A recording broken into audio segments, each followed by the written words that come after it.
Hi there, this is Matt Christensen with KWQC TV6 Investigates.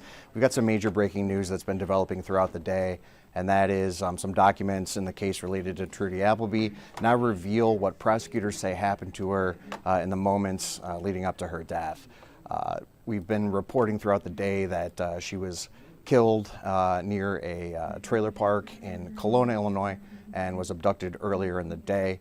And for the first time, we're hearing that prosecutors say that her killer actually sold drugs to her father before Trudy was killed, and that her abduction and killing was the result of something related to that drug deal. So we know this because documents were filed by prosecutors late last night. We were at the courthouse this morning when it opened at 8:30 to get a hold of those.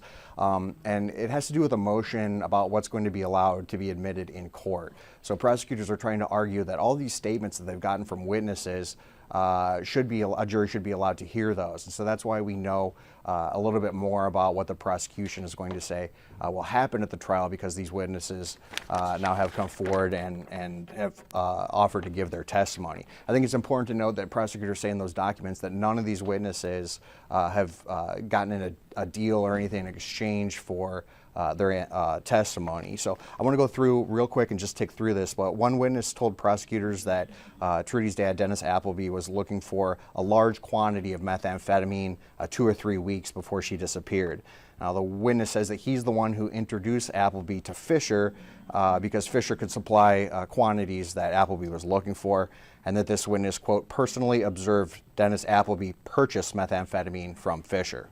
Now, then we know after that another witness testified or will testify that he drove Fisher around to different drug deals in a silver Chevy Cavalier. And according to prosecutors, that, quote, matches the description of the vehicle in which Trudy was last seen. And then finally, what happened after the death. We're hearing from one witness who talked to prosecutors that said Fisher confessed at the time that he was, quote, in a fix because I've just kidnapped a girl for a drug debt. So we're still reviewing these documents, and we'll have more to report on air and online as the day goes through. So make sure to continue to stay updated by checking us out and watching for our push alerts, our updates to our stories, and the latest we have on breaking news and our broadcasts at noon, 4, 5, and 6, and 10 coming up today. In the newsroom, Matt Christensen, TV6 Investigates.